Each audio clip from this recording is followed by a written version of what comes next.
You're listening to the Listen Up Show, Startup Entrepreneur Podcast. I'm Mitchell Chadro, your host. On today's show, 029, we have 5 co-founders of VFit: Savanna Leavitt, Juliana Koshabelli, Jati Saha, Ada Wang, and Roddy Amaser. What you will learn on today's show: the importance of using a startup outline business plan. I wanted to bring on a group of student entrepreneurs that were just getting started. I wanted you to see how you too can start up. For today's show notes, head on over to mitchellchadro.com/show029. Listen up, trusted friends. It's your business, it's your family, it's your life. Now let's get started. Please sign up to my email list for the latest special offers exclusive for our Listen Up Show Startup Entrepreneur Podcast audience at mitchellchadro.com/sign-up. I have been providing business advice, resources, and help to entrepreneurs for over 20 years, and I'm looking forward to helping all of you. Sign up for my email list, again, at mitchellchadro.com/sign-up. I will provide you with full transcript for each interview, my ebook, 30 Tools to Start Up, the Startup Checklist, and many other education and training materials, all back at mitchellchadro.com/sign-up. Now enjoy the show. The group is in the process of developing an application that can be used to virtually size and fit clothing, realistic simulation of trying on clothing, and virtually so that consumers will not have to go into the store to verify they have the correct size. They currently are working on a startup project. They are student entrepreneurs at Drexel University in the School of Engineering. I had VFit co-founders on to actually help them with their startup outline that I created not only for them, but for all of my listeners. Thank you so much today for joining us on yet another Listen Up Show and the Mitchell Chadro Podcast, where it's all about startups, entrepreneurs, business owners, and those with careers who deep down inside really do want to start up. And now onto the show. How did you guys actually meet? So how did the team come together? So actually we had a class that was called Engineering Design, just kind of grouped together for like the class project. Because a lot of us actually had classes together before. We actually decided to take Engineering 103 together, which was this design class. So I knew Ada. I also knew Jody from a different class. Jody happens to know Savannah and Juliana. So when they said we needed a group of 5, we kind of like looked at each other. We're like, let's just sit and do this together. You know, when a team comes together, typically one person has one strength, the other person has another strength. So, you know, you all have engineering backgrounds. So what is it about each other that kind of all, I mean, realistically, I understand that you had the class together and that's kind of how you came together. But as far as having different backgrounds and different skill sets, it's always good that one person does one thing, the other person has another skill set. So talk to me a little bit about where you're at in terms of that. So when we first got together, so I'm from Maine. So I come from a very small town, and my mother owns her own business actually. So I had a pretty good entrepreneurial background from my mother, and I've also had like a very good sense with the team of how to design things like the templates. When it came to our presentations, I was the one who generally like put them together, like assembled them and created like the app panels for the app we're trying to create. Do you envision then that everybody's going to be a co-founder? Because it's kind of interesting, you know, when you're first getting started in terms of deciding how many people to sort of bring in, who's going to manage the process. At some point, as you continue to develop and you start to think about incorporating, those types of issues eventually are going to have to worked out, and it's better to think about those things very early on as opposed to later on. So have you given that some thought? We have, in a sense, I think. So because we initially worked on this as just an engineering design project, this idea came organically to us. I know Savannah and I actually had, as we were brainstorming, we were just like throwing various ideas out there, and collectively, like we each had like a different piece of, I think, the entire idea. So Savannah and I actually were very interested in something that we saw when we were very little. So do you want to elaborate on that? It was a TV show. It was called Still of the Future. I'm not sure if you would have known that, but basically on the television show, what they did is it was like a virtual television show. So there was a kid who came from like the year 2020, and he came back into, I guess, the 2000s, And in his time period, they had this way that you could try on clothes, without actually having to try them on. And just that idea of that simplicity had just stuck with both of us. And we both did it at the same time. We're like, wait, I remember when I was little, I used to watch the show. And we actually sat there at the same time and went on YouTube to find the exact clip. Yeah. And we're like, that is what we were going to do. And so it was kind of like an epiphany, or kind of like that was when you had your aha moment that, hey, this sounds like that we want to sort of go forward and do that. Our startup round, for all your hosting needs, head on over to mitchellchadrow.com/hosting, mitchellchadrow.com/hosting for all your web hosting needs. Who do you use to host this website? When did you first start up? So when you seriously sort of came together and started, seriously working on this? I want to say it was probably May. Yeah. May of this year. So we're like. And have you pivoted from when you started? In other words, did you start out thinking one thing and over the last several months have you sort of decided to sort of either backtrack, change your mind in terms of the direction that you thought that it was going to go into? Undoubtedly. So originally we were trying to do was take actual real-time photos and convert those photos into 3D models. But that created a fake image. It was almost, if you look at a lot of the applications where you can try on clothing, it's all avatar-based, but that's not very realistic. So we were attempting to do that, and we didn't like that. So what we're trying to go along the lines of now, after actually talking to the Close School of Entrepreneurship here at Drexel, they helped steer us this way as well, was to go towards the idea of virtual reality and using that type of technology. So our ideas, they turned, we've done quite a few 180s, and we're probably still not even done, doing those 180s. Yeah, because obviously our idea could always go for more refinement. I think that's constantly the problem that we continue to do, that we were going too broad, and we have to continuously, focus on, one aspect or, one demographic or, one group and, one specific idea. For example, virtual reality, the whole, trying on application, it could also be used for, buying furniture. So, for educational purposes. Start to go extremely broad with that. And you're about the fourth or fifth person that I've spoken to in the last 3 or 4 days that has actually brought up virtual reality. Now, the thing is that it's going to be big, but the question is, when is it going to be big? The question becomes, in terms of focus, knowing what your niche is. Have you really thought about who are your users? Who are your buyers? Who are the people that are going to be out there basically saying, hey, we recommend this particular company? Who are your consumers, for example? Who's the end user? Have you started to define who that is? Yeah, for the most part, we've defined it as being the millennials and the younger generation, where they're more technologically. Well, and that's why I asked. My first question was in terms of your team, just not only each person introducing themselves and finding out, okay, what are each of your strengths. Because typically when you have a number of team members, 2, 3, 4, 5 team members, and let's say they're all co-founders, for example, a lot of times one person, for example, it sounds like you all have engineering backgrounds. Some people have business backgrounds.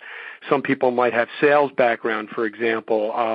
In this particular case, it's the technology, the person who can obviously write the code and actually develop the actual app itself. And that's why I was saying that it costs money to bring somebody else in, in terms of hiring them and how to sort of do all that, especially if you're starting up in the beginning here or you're bootstrapping.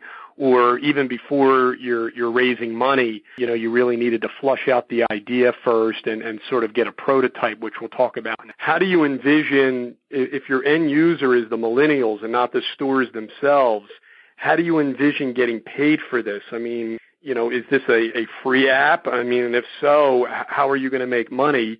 And if it is a paid app, what do you price it at? And, that's why I ask who your end user is. And basically we're going to partner with stores. That's our ultimate goal. For example, we would like to partner with a department store. So when they put their collection on our application, we can either charge them or they can also even charge us a royalty for every single sale. So does that be 1% or something? We get the funds from that. So the whole point is that we are able to charge the big stores that want to get the customers that, are millennials essentially, which is our target market, we're connecting them. And that's kind of how our revenue model is based.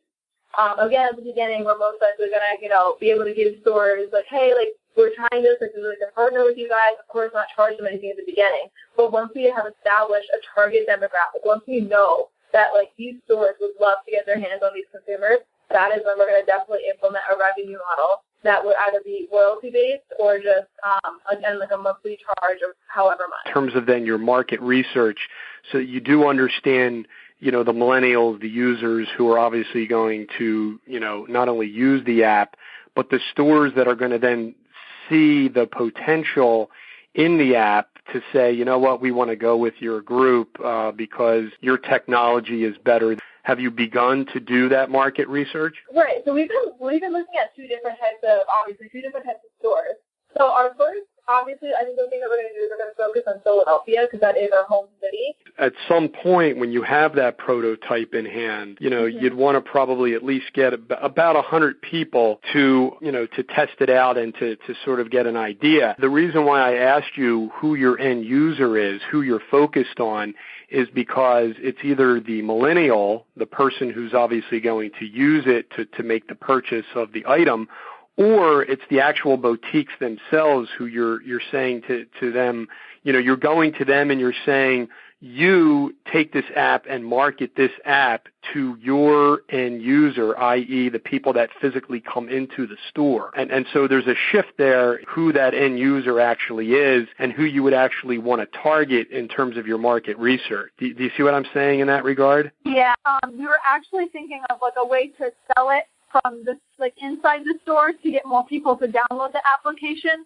was to ask businesses we may be working with if they would maybe they would offer, because you can do a lot of shipping, you can order things online and have them shipped to your house and store. So they, most stores have iPad right in the door. See if they would download our application, and if someone was going to try something on, they could offer this alternative way. The show is sponsored by Inc. Head on over to mitchellchadro.com/Inc. to start your business, LLC, S Corporation, C Corporation, or even a nonprofit. You're a startup entrepreneur, you're a sole proprietor, wanting to take your business to the next step or transition from a career to entrepreneurship, or you want more information on the different types of business entities. So again, just head on over to mitchellchadro.com/Inc. So this is just a slight shift in the way you're thinking about it, and maybe you have thought about this. Sometimes you would think of 100 different millennials all sort of shopping at various different stores,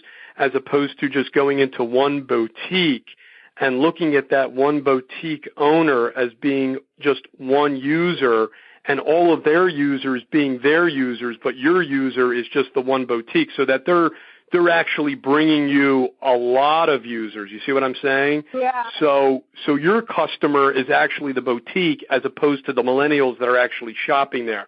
And so I'm not saying that that's who your end user is. I'm just sort of throwing that out there because that was probably the first thing that I thought of when I first heard your idea, and before I kind of went online and did my own little research in terms of, okay, what does your competition look like? So does that make any sense to you in terms of? Yeah, it makes a lot of sense. Yeah, okay, and it's just food for thought. So I'd want you to start thinking about not only doing the marketing research, but as you're sort of going to sort of create this prototype, think about who those 100, whether you want to refer to them as users or buyers or your fans or people that are going to be your cheerleaders, going and promoting that to the people that come into their store.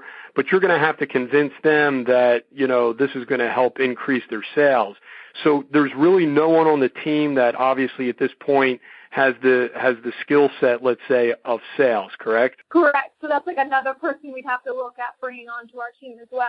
When it comes well, and that's why I asked the important question in terms of the number of co-founders, because sometimes you'll have 2 or 3 co-founders, and then the next people that come on, there's ways to incent them, obviously, in terms of bringing them on, where they're obviously they don't have the title of co-founder. They might be employees, they might be 1099s, they might be, they might have their own business and it's on a per contract basis or what have you, where you're trying to save money. Don't forget you're just trying to start up. So the idea is that you want to obviously spend the least amount that you possibly can up front to sort of, validate the idea, because right now your idea is nowhere near being validated, and you don't want to start spending money on bringing people in and paying them when the whole idea hasn't really been validated as of yet. Does that make sense? It does. Yeah. Okay. And so I really want you to tuck that in the back of your minds, because that's critical. As far as your customer service, obviously I'm for exceptional customer service. In terms of relationship management, to me that almost goes hand in hand with sales, although one is bringing the sale in, and then the backside of that is quality assurance, which is maintaining the relationship. So I guess that's also something to think about as well in terms of how you're going to interact with your end user, whoever that might be, however you define that. Have you given that some thought in terms of how the servicing aspect of it is going to play out? Right. So there's a lot of apps today. Actually, I'm sure you've seen would you like to take our survey? If you're really satisfied with the app, and I'll show you rate it on the App Store. So the way that we'd actually like to have that is the reason that we said that our target market is actually millennials is because we want to make sure that this app is up to their standards. We want to make sure that they find this app easy to use, it's incredibly convenient and something that they don't have to think twice about. We want our brand and our name to be something that people can just associate with online shopping. People consider Amazon right now to be the online shop spot, and even eBay. But we want our company to stand amongst them one day. So that's why we're always millennials. We need to get their input and their feedback.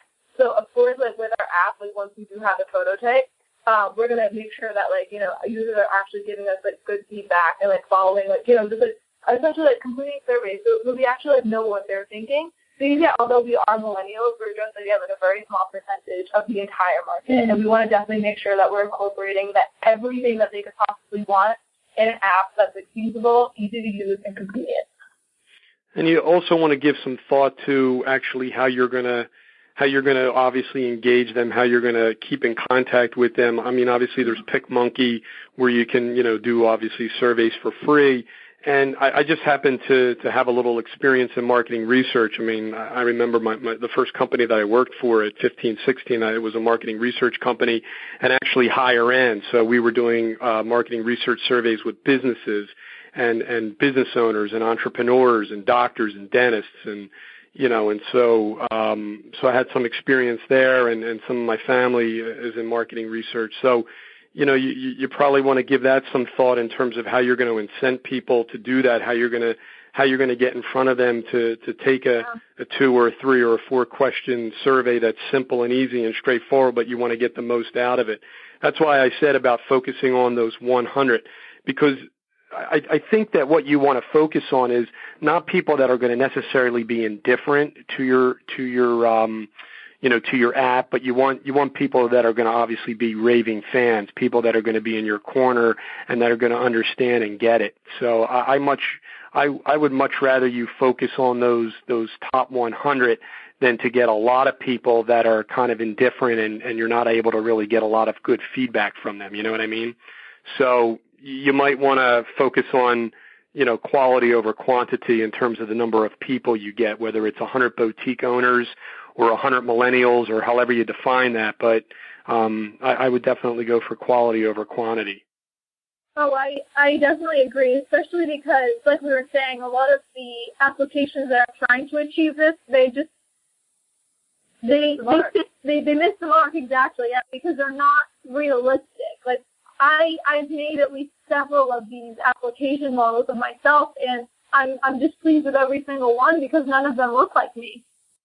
So explain that again to me. In other words, you're saying that the competitors, have you come close? How far along the way are you in terms of just creating something that's even close to some type of a prototype where you could actually go and show it to somebody, an owner of a boutique store or what have you, to say, we'd like you to be our test model, give us your feedback here. Have you done that?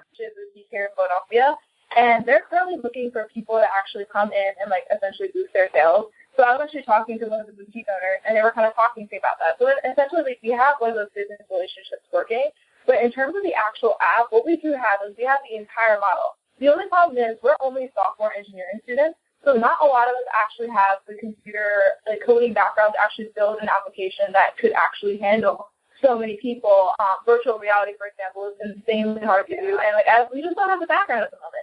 So like our goals right now are to get people to actually build it. Like we know exactly how it's going to work. We have the teams built. We have the companies that we target. We know exactly like the procedure of like from the moment the person opens up the app to when they make their final purchase. Like we have all of that drawn out. The only thing that we actually need is someone, preferably someone either like, you know, that is cognizant of the fact that we actually do not have the funds to pay them, but is instead willing to work with us. And yeah, we can give them the name founder. Like the title means after. I understand. So really what we have is we really have a team where there's a lot of skill sets that obviously overlap, but there's not anybody. See, to me, you know, something that's essential is obviously not only the technology in this particular case, but obviously sales as well, because at the end of the day, the reality of it is, not the virtual reality of it is that sales is going to win out the day in terms of bringing in as a for-profit entity. And so, you know, whether that salesperson is an employee versus someone who's co-founder or an owner of the company or what have you, I mean, you might decide that that's not the case. As far as the person then that's going to be managing the company, I mean, obvious theory before you guys get started here, because you're really not necessarily even out of the gate. You want to think about who's going to manage this whole thing, because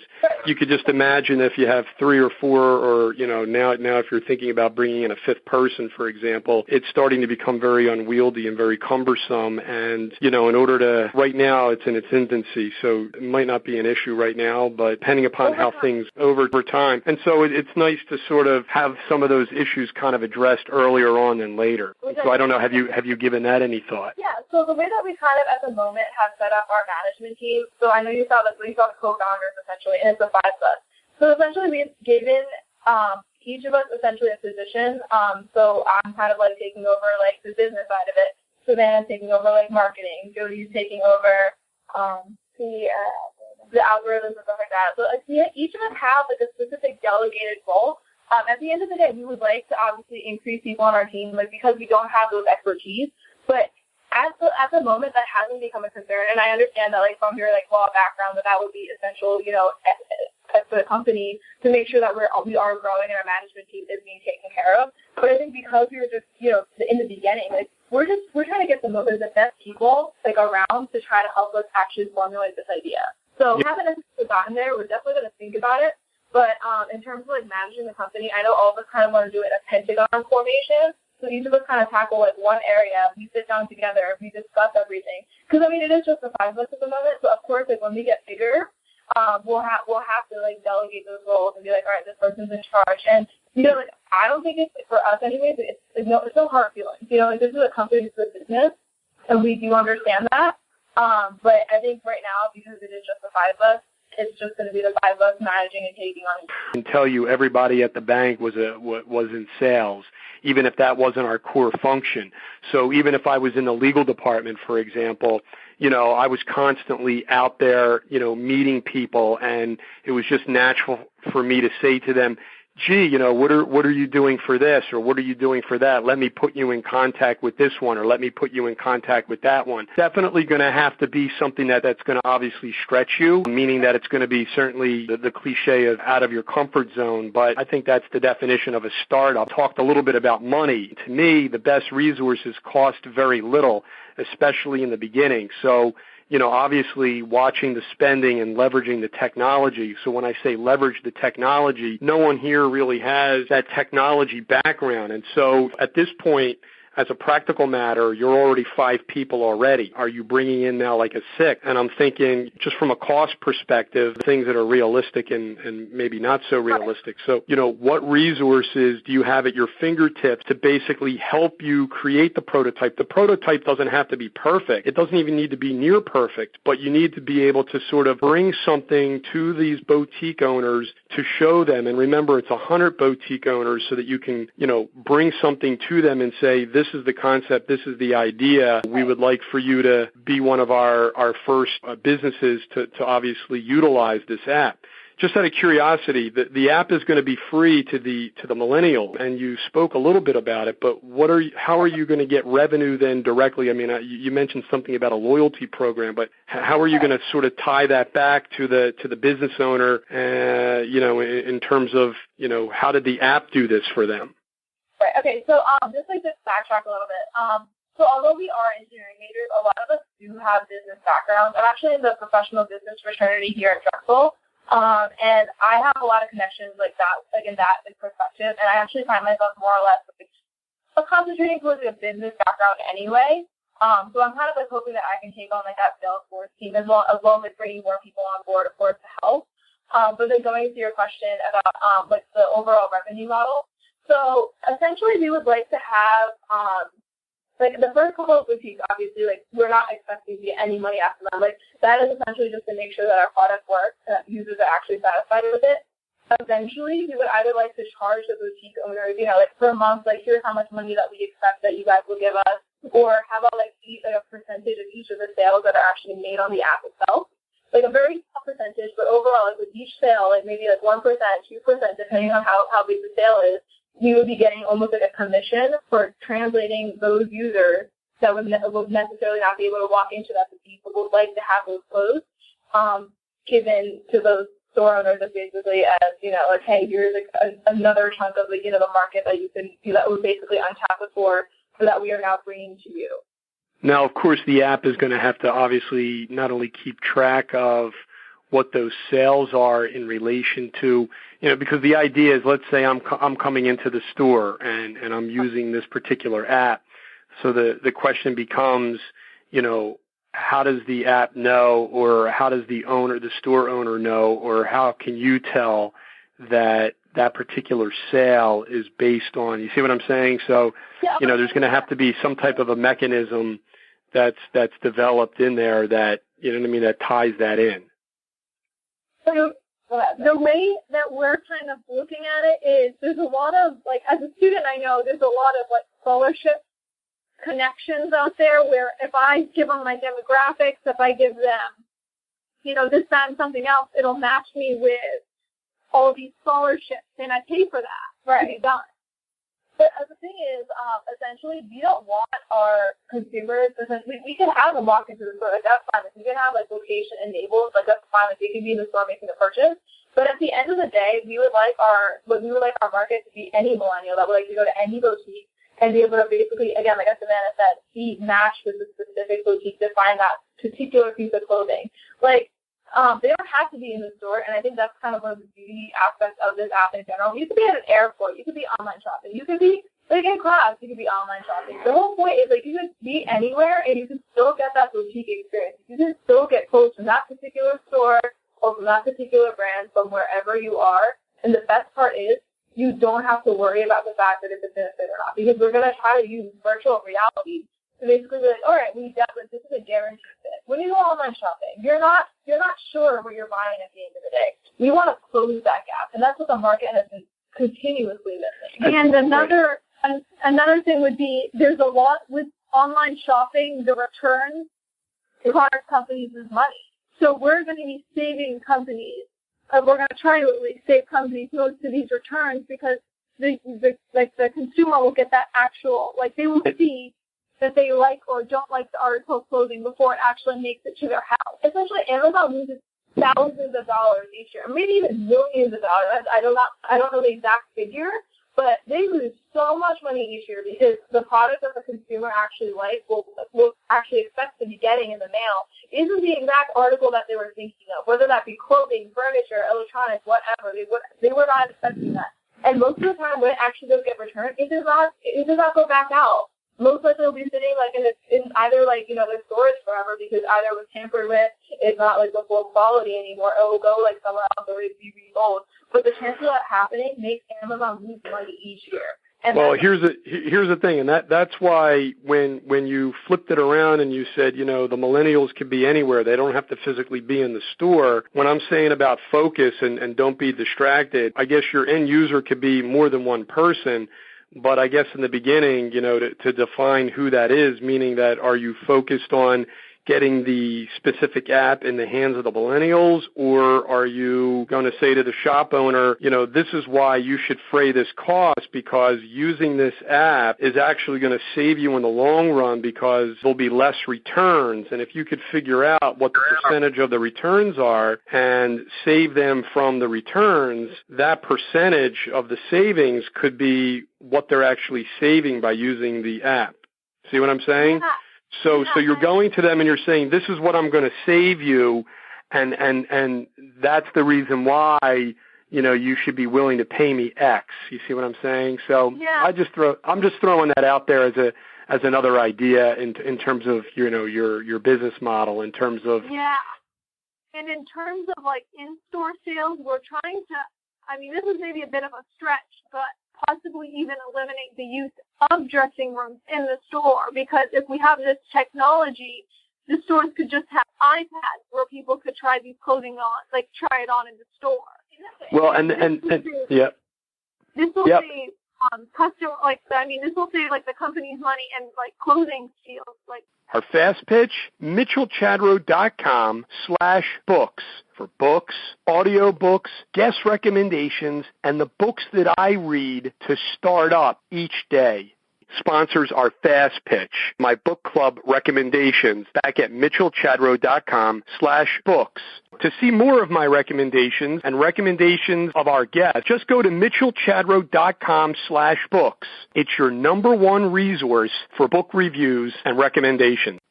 And that also, when I work with startups, one of the things that I like is being able to actually measure what it is that you're actually making. So when you started talking to me about this, virtual reality / something better than an avatar, and people are going to use it, and I thought, okay, how are we going to measure that? How are we going to quantify that? We want to make something that we could actually measure. So, who's doing the internship at Vanguard now? You, is it? That was me, ready. Yeah, ready. Yeah. So in terms of measuring it, if I was to say to the shop owner, well, gee, you have these 2 or 3 dressing rooms, that takes up X number of square feet. If you could use those fitting rooms instead for product, versus having a fitting room, and then you could, use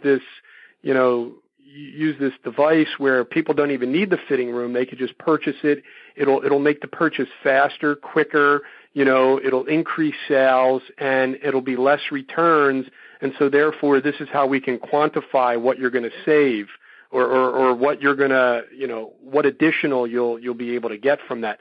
Somehow you need to be able to be able to say, this is how it's measured, and this is how we can, justify whatever it is that we're charging. You see what I'm saying? So I'm just kind of throwing that out there, because it's also very important.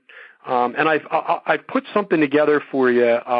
Like I said, I'm looking at this as being used as a template almost for other startups. And so I'll give you a link to that at the end so you guys can go on there, in terms of just kind of like an outline of things to be thinking about.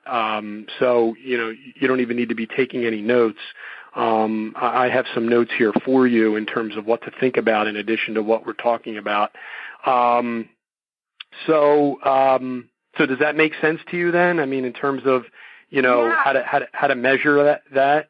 Yeah, and I think that data could even help us. Like, once we have that data, it'll attract maybe one, like you said, one boutique, and then we can get data from that one boutique to attract another boutique, Yeah, no, absolutely. And that's why one of the things that I focus on is fewer users and consumers than those that are indifferent. So, you want to find these 100 raving fans that are going to give you really good feedback, that are going to take the time to not only do the survey, but actually give you really, really good feedback so that you're constantly pivoting. So, when you're going into this first or second or third or fourth or fifth boutique, it's easy to sort of either get discouraged, allow yourself to sort of get down, but you need to obviously pick yourself up. You need to stay motivated, and you need to stay nimble, and you're going to hear from the end user what doesn't seem to be clicking and what you sort of need to change. And to me, that's the definition of a startup. It's not necessarily being set in your ways, but kind of listening to what they're saying to you and sort of being able to change things as you move forward, as opposed to having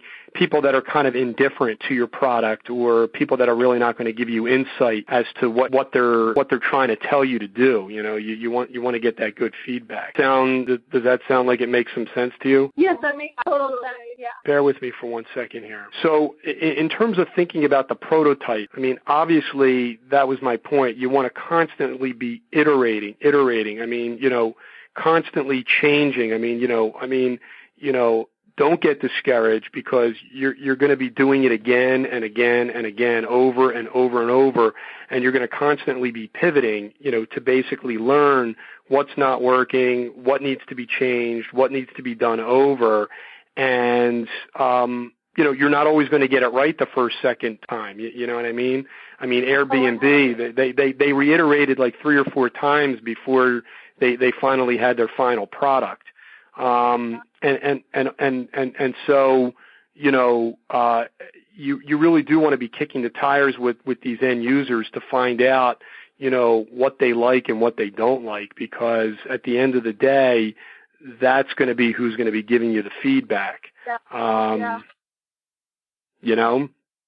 then taking that feedback will, it's the quality control. You need to take that feedback if it's negative, and you need to find what's negative about your product, and you need to make that better for the user so you don't get that negative feedback. Yeah. After looking at the top 100, obviously people take it to the next 1,000. But the reason why I was focusing on the business owners as opposed to the millennials is because the app to the millennials is free. And exactly. So, the question is, is it that the business owner is marketing it to the people that physically come into the store, so that your salespeople are the store owners? See what I'm saying? Yeah. So I just came up with a creative. So now you can't afford necessarily in the beginning to purchase or to get a salesperson, but maybe if you're viewing your end user, the store owner, as your salesperson, they're kind of actually selling it for you. But then again, you have to get their input, and they have to see the vision too. You have to be able to have, high energy when you go in there to sell it to them. So you have to naturally, obviously you know your product better than anybody else, but they're going to tell you what's amiss and what needs to sort of, need to be changed, on the fly, so that when you go to the next door, you're able to sort of change your presentation based on what you've learned from the first store. You see what I mean? Yeah. Absolutely. Yeah. Okay. Because, what did I write down here? I said, if you take 1,000 people, so that's 1,000 shop owners, and the goal is 5% a week, however you want to figure out that number, and you increase that by 5% every week for 4 years, you know how many users you would have? 25 million.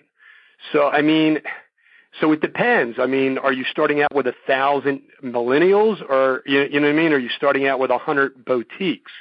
And so if you have 100 boutiques, to think that each one will have 10 millennials that want it, that's 100 times 10. That's 1,000 right there. You know what I mean? And if they're increased by 5% every week for 4 straight years, there'll be 25 million millennials using this product. And that's the goal. Well, and that's why I wrote it down, and because I do want to help you, and I want this to also be of some kind of help to others as well. I truly believe in paying it forward. I know that we spoke very briefly, and we don't have to go into any detail on the phone here about a patent. I know people who didn't know the rules of patents, and they they kind of put it out there too early, and it was too late to get a patent. I mean, as you know, as you probably looked into it, it's not an inexpensive thing, and I know Drexel does provide. They have a number of law firms that obviously assist. I don't know. Did you look into any of those resources? Yeah. You would want to speak directly to an attorney about that from a business perspective. So not talking to you about any legalities of it, but just from a business perspective, there are business decisions in terms of which way you want to go, not only from a cost perspective, but from a timing perspective as well, because I'm all for getting that prototype, iterating as many times as you have to, and constantly moving forward. So being nimble and, not being discouraged, and basically trying to get something out sooner than later. And like I said, it's not going to be totally perfect, but, I much rather you get moving, not to go fast for the sake of going fast, but, not necessarily delaying things. What's this? Right. So almost to see ahead of the game, because obviously, like you said before, there are a lot of companies out there, or startups anyway, that are actually focused on virtual reality. So we want to make sure that we are not late to the game or late to the table. We want to be at the table. Especially since virtual reality is becoming it's the new technology. A lot of people are going to be trying to find new ways to use it, and we want to be on the scene first. Yeah.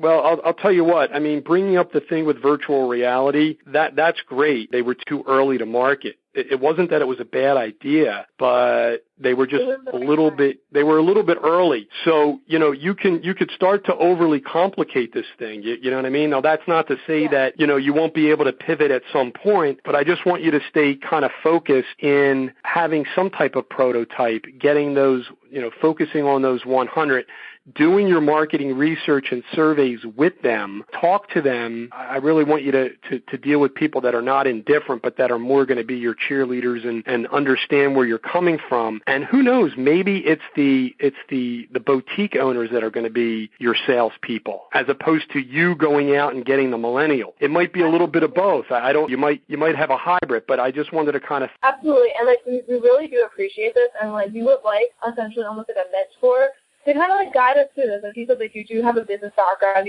I much rather come at it from the business aspect of it. I'm happy to be able to do this for you because, again, I want to be able to use this as a teaching thing for others as well, be able to sort of work with you in this regard. This is what I enjoy doing. I enjoy this, and so I'm glad I could be able to give you this food for thought. I'd like to see how you're coming along, and, at some point as you continue to develop, shoot me an email, say, what do you think about this, or can you put me in contact with this? It's nice to have a nice website, but between me and you really need to be focusing on that 100. You need to really be putting together that prototype. You really need to be getting into the stores and putting on the presentations. You really need to be doing the marketing research in the stores, finding out what they're looking for, pivot, go back, iterate again, and areas that you guys don't have a lot of experience, you're just going to, as a startup, as someone that are bootstrapping, you're going to have to learn how to put this stuff. I mean, there's a lot of resources. I mean, you're right there at Drexel. I know that they know somebody who can put these apps together. I mean, obviously, I've interviewed 2 or 3 people already from Drexel that are a little further along their way that have apps. So obviously, there's other people who have already done this. One of those things that I have there is, money. The best resources cost little. Keep that in the back of your mind. That's why I put this whole thing together. Watch the spending, leverage the technology. These are like my mantras that I've developed over 20 years that I put together. Startup competition. Right. And here at Drexel to get funds so we couldn't make it in, but we were trying to enter that so we could get some money a little bit under our belt. So basically what we're offering is the experience of actually working with us and actually building something. I mean, I know a lot of students here at Drexel, not all of us are concerned with money. I mean, most of us just want to try to do something. And that's what the people that we're trying to find. I know I have a lot of friends that are actually at the computer science program that are actually really good at programming. Of course, it'd be pure business perspective, and I never got the specific answer, but in terms of who's managing this company, I mean, I know everybody kind of comes at it or whatever, but when you start to have 2, 3, 4, 5 people, and now, you know what I mean, there is not some type of a management regimen in place making decisions in terms of gridlock. And I mean, I just interviewed John Richards. That's why if you go back and you listen to any of the podcasts. That's why some of them might be beneficial. You might get some additional ideas. John Richards, I think that was show 26. He's called the godfather of startups in Utah. And he talks about having a lot of owners and how not having some type of a delineation with how management is going to make decisions could be a very big issue if it's not sort of worked out in the beginning, and you really kind of want to get that hashed out. In terms of management, I almost want to say, like, Brittany and I take pretty good leadership roles. We generally, we organize a lot of our meetings and just getting like an agenda. Like we are the ones that essentially make the plan to implement for like the rest of the team. And we like to run we like to obviously make the final decision as a team, but when it comes to, I guess, like, really taking initiative and what we're going to do next. I know, like, the next, as you've been saying, like, the next thing that we need to do is build that prototype. Like, that is our primary focus for probably the next quarter. So until, like, the end of the year, like, our goal by the end of the year is to actually have a prototype so that, like, when we actually do go to the hackathon in January, we have something to start with. Of course, like, our prototype. You know, in terms of having some type of a prototype, you said that you have some boutiques that are friendly to you. Obviously, you want to have something that you can present, but I much rather you get that type of research out there, meaning, you know, you go out there and get some feedback from some of them, real feedback in terms of, and also to try to figure out how it is that you're going to make money with this thing. So that's why I kind of threw out 2 or 3 ideas in terms of how you're going to tie that, how you're going to argue from a sales perspective as to having them buy into it so that maybe they're fraying the cost. So those costs, when I say think about the best resources, cost little. Make it like maybe they can fray those costs, and the reason why they would be willing to do it is because this is how they're going to actually save. There's going to be less return. You know, find out, are the returns 5%, 10%, 15%? If they were able to cut that in half, how much money would that save them right there? That's how you can sort of tie in the benefit. Absolutely. So I guess that's almost I guess we can add that to a part of our plan. We want to have something concrete by the end of the year. So most of the probably by the end of December or looking into January, we definitely want to start pitching it to a couple of stores. I have a lot of friends that actually do work at boutiques, which is wonderful, which is kind of how I got the in at Free People, as well as other one of the boutiques in Rittenhouse Square. And of course, I think probably if we're to make a timeline, January, February, we're definitely going to pitch our idea. So that's kind of the whole point is we want to obviously refine this idea.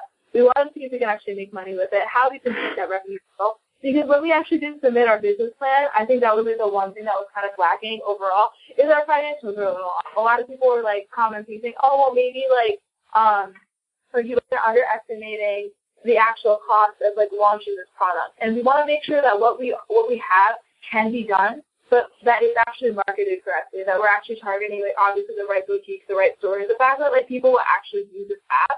So we have a very, very long way to go in terms of that. Absolutely do, but I'm glad that we had this initial discussion. I mean, remember, I want you to actually get this idea validated before you really put any kind of money into it. Right now, the money that you're really putting into it is your time and equity, your sweat. Absolutely.